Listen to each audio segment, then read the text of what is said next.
Hey guys, it's Jason with the Board Game Mechanics, and today we're going to take a look at an abstract game that has a Cthulhu theme called The Towers of Amharb. I don't really know how to say that, so I made it sound like a pirate, but this game.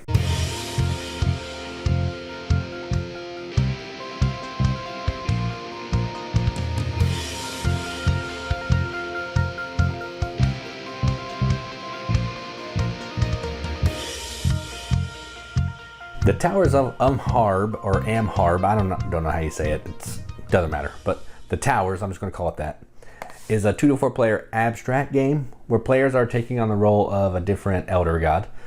So Cthulhu, Hester, Cthulhu, I don't know all their names. But you're going to be one of the elder gods. Each one's going to have a special ability throughout the game. And what this is you're trying to collect resource tokens using your priests and cultists to try to use your special abilities and to surround these altars to score points. This is essentially an abstract game. It's all open information. There's no luck. The only randomness is board setup. And you're just trying to score more points than your opponent. You're going to do that through some cool area control. And you're only going to take 9 turns. So that's enough talking about it. Let's go to the table. See how that shakes out.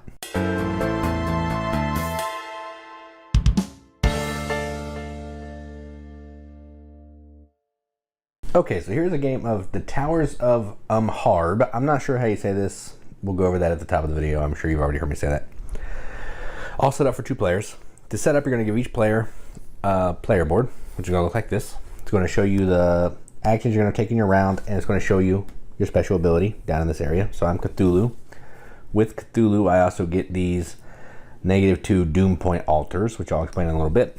This player's Haster, they're pink, and they have some book tokens.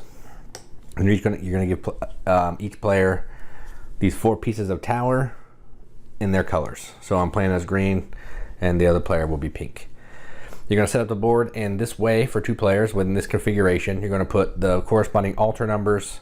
There's 4 of the 3s, 4 of the 4s, 4 of the 5s on the certain spaces. They go in the spaces that are blue like this. And then you're going to randomly put out the rest of the resources on the board and all the other spaces. So now what we're going to do on your turn is you're going to move your tower to an empty space or on top of a tower. And let me do it with the green so you can see it. So you're going to move your tower to an empty space and you get to take the action in that column. Or if you had it out like this, you can move a tower onto a space that's bigger than itself. You could not put this one on top of the little one because that's illegal, but I could do this and then I could take an action in that column. So I'm just not going to explain too much else. We'll just go ahead and go into it. Know that these big guys are priests. They're worth 3 influence. And these guys are worth 1 influence. And basically what you're trying to do is get most of your influence around these altars to score points. And that's going to be majority of your points in the game. All right, so let's go ahead and get rolling. This player's going to go first. They're going to move. They're actually going to go here. And they're going to take one of their big dudes. They're going to go here, collect this resource, and they'll put their guy right there. I'll lay him down so you can see it better on the camera. All right, then it's Pink's turn. They're going to, let's see, they want to get next to some 5ers. So they're going to come, they're going to go right here. And they're going to collect a candle. Go right there with 1. All right, they may have to pay some goods later, which I'll oh, I forgot to move this, which I'll show you when that comes up. And then this player wants to continue tackling some of this stuff, but they'd also like to get another red good. That's fine. We'll just go here. I'll send a little guy up to here. So that gives me 2 reds, and I'll explain what the resources do here in my next turn, just so you can see it. They're going to come and they want to go in this column, and they're going to put one of their little guys right here. And whenever you're in an area, in a 3x3 area where there's another cultist, you have to pay resources. So it's going to be the number of other cultists minus how many towers you have. So it's 1 other cultist minus 1 tower. I have to pay 0. Could be more, but in this case it's 0. So that's why resources are important. One of the reasons they're important. I don't know why I have that one in my hand. Alright, so now this player has 2 resources. Because I have 2 of the same resources, I'm going to spend them. And I'm going to use my special ability, which is going to let me put a Doom altar out in the column that I'm going to play in. So I'm actually going to go over to here. And I get to discard a token out of the game, and I get to put the Doom marker there. And that's going to give people negative points if they're in the majority around that. And I also get to place a guy out. And I'm going to put a guy right here. And there's no other person around me, so I don't have to pay any resources, but I have a red. Now it's Pink's turn. They're going to come back to this area, and they're going to send their big guy out to right here and collect a blue. All right, so it's back to me. I want to come over here. I'm going to send a little guy out. I'm going to snag this red one. So now I have 2 reds. I don't have to pay any goods because there's nobody around me. This player's turn, they're going to come here. What they're going to do is they're going to cash in 2 yellows. So they're going to use their special ability as well. So what they get to do is they get to put a book out under one of their cultists or priests or whatever. And if there's a tie in that area for the altar, the book will break the tie. So they're going to go ahead and put it right here. And because in this 3x3 there's an extra cultist, so there's 1 cultist minus 1 tower is 0 goods. I don't have to pay any goods. All right, so done. Back to green. I can do another Doom token if I want. I don't really want to because I don't want to lose points because it affects me as well. So I'm going to go ahead and move this one here. And I'm going to start fighting them for this 5. And there's 1 cultist, but I have 3 towers, so I don't have to pay anything. And back to pink.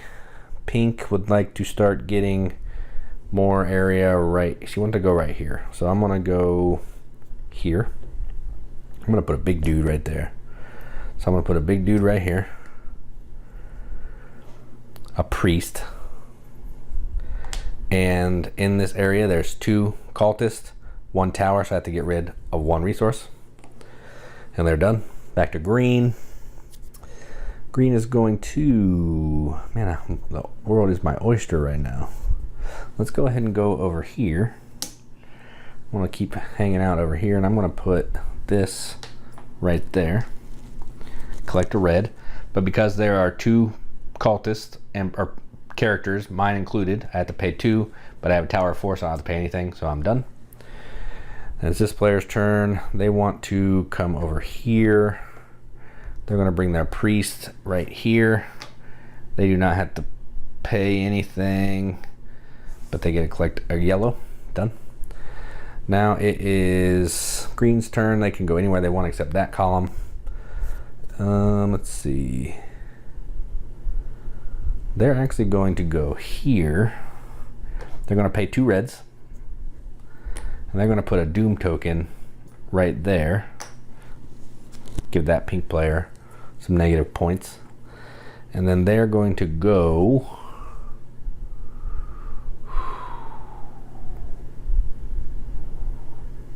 right here. So that'll be 1, 2. So I'm surrounded by 2. So I'm -1, so I have to pay 1 resource, so I'll pay the blue. Alright, then I'm doing pink. Let's see. Pink will...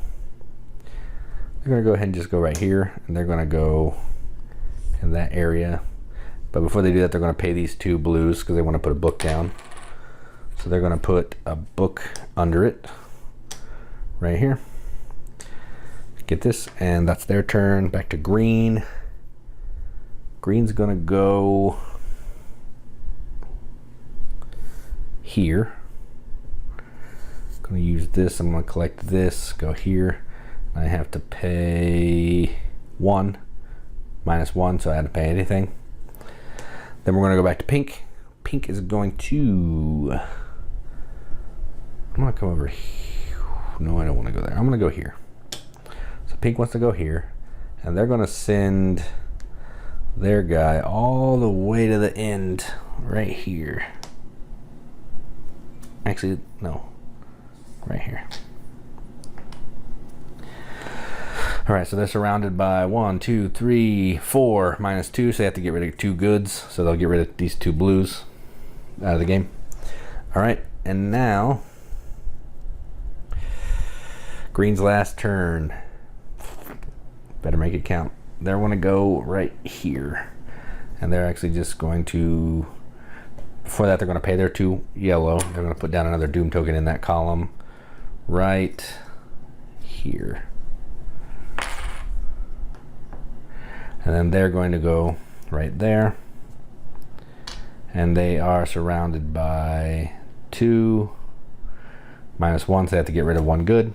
Done. Pink's last turn. They need to get away some other points. So they want to go here. No.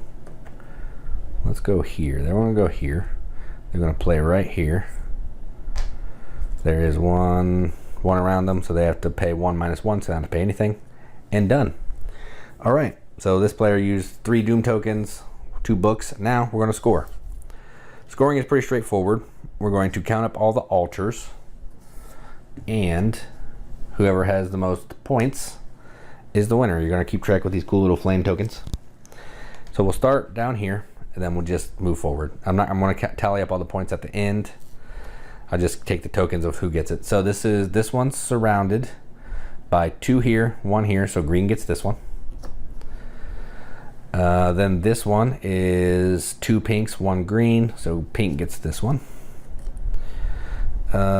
This one is, this 5 is 4 pink, 3 green, so pink is snagging this one.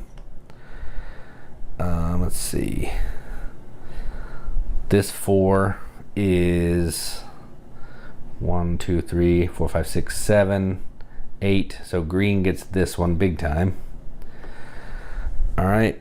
And then this 3 is 1, 1. It's a tie. I don't know what happens in a tie when it's not able to be broken. I think we both get the points. That is correct. We would both get the points. So we're both going to get 3. I'll move that one up. I'll get rid of this one, so nobody gets that one. This one is 3, so this one's surrounded by 5 of green, so green gets that one. This one is 3, 4 green to 1 pink, so green gets that one. Let's see here. Keep going.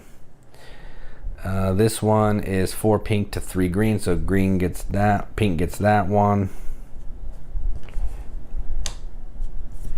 Trying to tuck these in so I can keep track, okay? Then this one is 3 green to 1 pink, so green gets this one. This one is only surrounded by pink, so pink would get this one. Nobody's getting affected by this, so that's nice. Well, yeah, for everybody, essentially.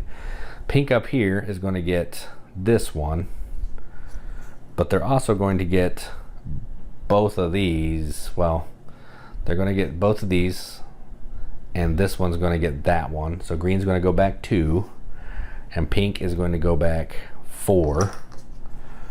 So they're back 1, 2, 3, 4. So they're off the marker. So I'm just going to do that so we can keep track. So these are done. And the last 3 is right here. It's a tie. So we both get 3 points. So 1, 2, 3, and 1, 2, 3. All right, so now we're going to add up all of the tokens that are in front of us. 3, 7, so 15, 19, 22. 13, 14, 15, 16, 17, 18, 19, 20, 21, 22. So they have 24. This player has 5, 9, 13, 17, 20, and they're at 4, so they're at 24. This player's at 24. And let's see what happens in a tie. This didn't come up when I was playing, so that's really interesting. All right, tie. Player with the highest score is the winner. If there's a tie, then the player with the smallest turn order number on their cult board wins. So this place, Hester had a 7, Cthulhu had an 8, so Hester would be the winner. So pink wins, green gets the consolation prize. And that's how you play the Towers of Amharb. Let's go up to the top, see what we think about it. All right, so that was the Towers of Amharb. Just the towers. We went over this already. I'm not going to beat the dead horse. So first I'm going to say I enjoy this game. It's an abstract game with a nice Cthulhu lacquer on top of it and really nice production. Doesn't need to be this nice a production for what this game does, but it's nice to look at and it makes it a little more enjoyable that it's not black and white, you know, the black and white standard abstract fare. So as you saw in the playthrough, you're just trying to surround all these altars to get the area majority to score points, and whoever has the most points, or in this case, in my run through, whoever has the tie and has the lowest number Elder God is the winner. So I'm not a huge fan of abstracts. I don't play them a ton. I used to play Othello and Pinte back in the day. I mean, because, you know, I didn't know any better, but they were enjoyable and I had a good time. I played Onitama. I like that. I like chess sometimes. So this is, in my opinion, a better game than all of those. It's quicker, it's more streamlined, it looks nicer, and yeah, so that's that. I'm not going to do a traditional or a normal pros and cons like I usually do. I'm just going to tell you that if you like abstract games and you don't mind a Cthulhu theme that really has nothing to do with the game, and you want a really decent production, well, I've been saying nice, so a really nice production, then I say check this out. It's easy to learn. It plays in 20 minutes. I did the whole game in the run through, which I don't know how long it was, but I'm assuming it was like 20 minutes. And it's enjoyable. I had a good time playing it. It's thinky. It's thinky enough that it keeps you engaged, and you're always looking at what your opponent's doing because you want to see where they're trying to go, what they're trying to do. So it's enjoyable. So this is going to be BGM accepted. I'll give this one a 3.5 out of 5, so a 7 out of 10. This would be a game I'll gladly come back and play anytime if I'm in the mood for an abstract. It was fun. I enjoyed it. And I'm not going to beat this dead horse anymore. So that was the Towers of Amharb. And I'm Jason with the Board Game Mechanics. And as always, keep gaming.